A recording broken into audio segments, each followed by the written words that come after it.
هاي جايز، فيديو النهارده هيكون عن روتيني بعد المدرسة. بس قبل ما نبدأ الفيديو ما تنسوش تعملوا لايك سبسكرايب كومنت وشير وشعارات، ويلا نبدأ.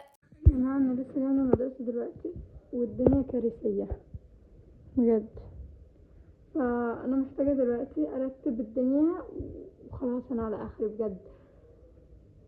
انا تعبت، انا لسه جايه دلوقتي، يعني انا حتى لسه قلتلكمش هاي جايز، بس العرق لسه على وشي. فدلوقتي انا هغير وبعد كده هرتب الدنيا دي بجد، عشان هي لازم تترتب، لان زي ما انتم شايفين دي البطانيات. ايوه البطانيات، وهنا حاجات الشتا وبتاع، مضطرين والله مضطرين.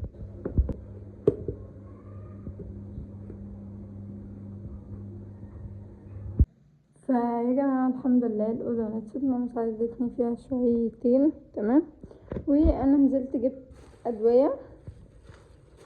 انا كل ده بعد ما نضفت الاوضه. فيا جماعه انا بعد ما جيت من المدرسه ونضفت الاوضه ورتبتها الحمد لله، رحت قبل ما انضف الاوضه اكلت لي مثلا طرفين ولا حاجه، وبعد كده نمت.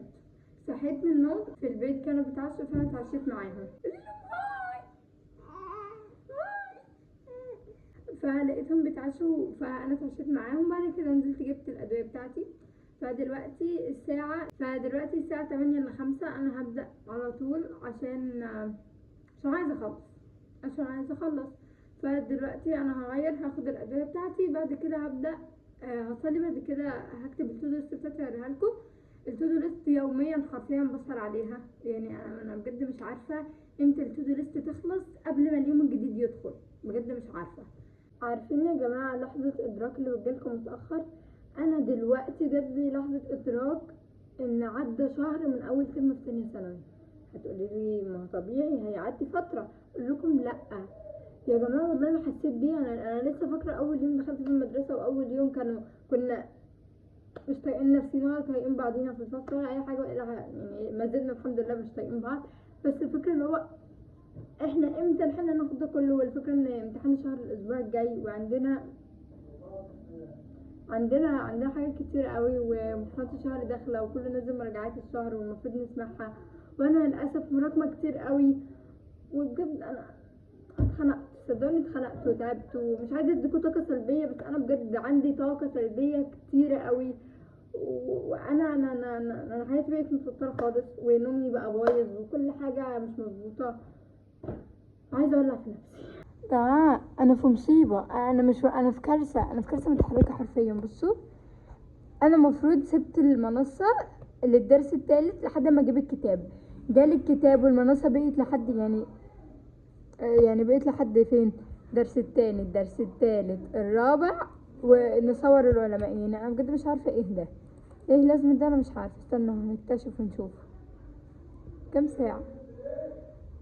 فانا قدامي 3 ايام الرن دول كلهم، فانا هاخد ده وده النهارده اسهر.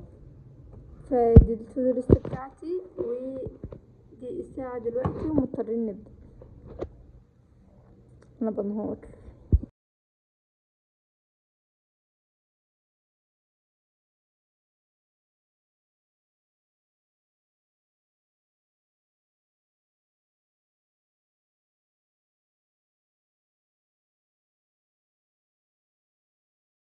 عملت كوبايه شاي، شربت منها شويه.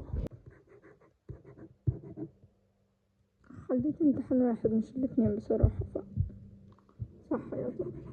مش هعمل دولة ليه؟ لان انا المفروض دلوقتي هعمل في تقييم او هعمل كشكول الكيمياء. انا ما عملتش فيه اي حاجة خالص، وحرفيا هو فاضي، هو ورقة فاضية، هو حرفيا كشكول فاضي خالص. فبكرة المفروض هيتسلم، المفروض يتسلم قبل كده بس انا ما كنتش موجودة، ف هسلمه بكرة.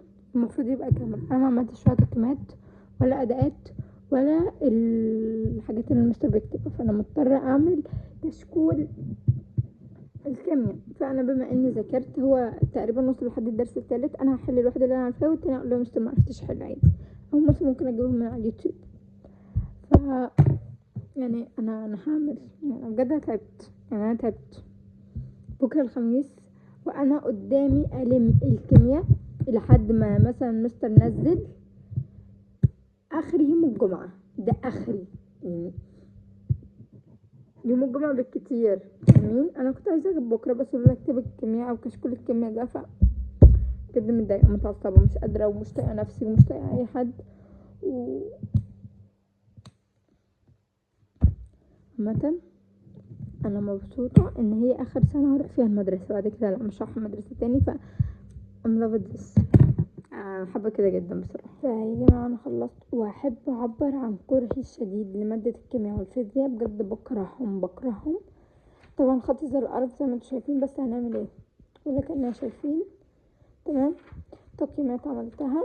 المستر قال ثانية بس عشان ايه، المستر قال نكتب السؤال بالإجابة، بس انا بصراحة مش قادرة اكتب السؤال بالإجابة. يعني انا حلة اهو، حلة شايفين، شفت نظام وترتيب غير كده. هو قال لا مش عارفه ايه وبتاع، فانا هذبحهم بكره وانا رايحه المدرسه، او هذبحهم بكره قبل ما اروح المدرسه، مش عارفه على حسب المكتب، في مكتبه تبقى فاتحه ولا لا اساسا. المهم ان يا جماعه الفيديو ده اصلا يعني الفيديو ده يا جماعه انا مش عارفه، انا المفروض ان انا كنت عايزه الم او كنت هعمل معاكم جدول للمتراكم بتاع الكيمياء، عشان انا يعني الفيزياء خلاص فاضلي محاضرتين. تمام. ودول يعني واحده 31 دقيقه والتانية مش عارفه، عادي يا جماعه بجد والله هيتلموا. بس الكيمياء انا اتصدمت، زائد ان اصلا في فيديوهات، يعني عشان عندها النت بتاعنا بجد النت خربان، وانا بقول النت بتاعنا مش شغال كويس محتاج يتغير يا بابا. بس هنعمل ايه يعني، كل شويه بدخل على الفيديو وبطلع، بدخل على الفيديو وبطلع. فخلص بتاع مستر عبد الجواد خلص 6 مشاهدات. هتقولي ايه كلمي الدعم، اقول لكم انا مش معايا رقم للدعم. طب كلميهم على المنصه، بعت لهم محدش بيرد عليا.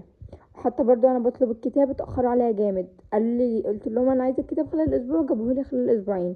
يعني انا مش عارفه المنصه دي عايزه مني ايه، ولا المستر ده عايز مني، مع انه والله شرح حلو بعرف احل معاه كيمياء، بس مش عارفه ايه ال اتعصبت بقى انا والله اتعصبت. يعني الدعم مستر عبد المعبود بقى عكسه تماما، الدعم بتاعه كويس كل حاجه كويسه، كتبه يعني بصراحه ما جربتش ان انا اطلب، بس يعني عشان اختي هي اللي جبتهم لي. بس لما بكلم المنصه بيردوا عليا على طول، وبعرف احل برضه. بس انا مش فاهمه ليه تخلوا مشاهدات الفيديو او مشاهدات البتاع 6 مرات بس. يعني اكيد انا مش هروح اوريها ل6 اشخاص مختلفين، احنا النت عندنا خربان.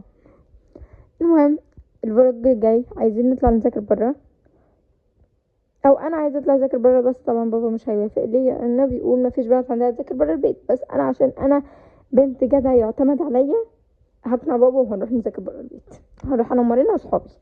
فبس كده بيكون خلص الفيديو. لو عجبكم الفيديو متنسوش تعملوا لايك سبسكرايب كومنت شير وشعارات وباي يا جماعه. استنى الفلوج الجاي وهيبقى معايا مارينا، اكيد هيبقى معايا مارينا ان شاء الله يعني، بس يا رب بابا يوافق.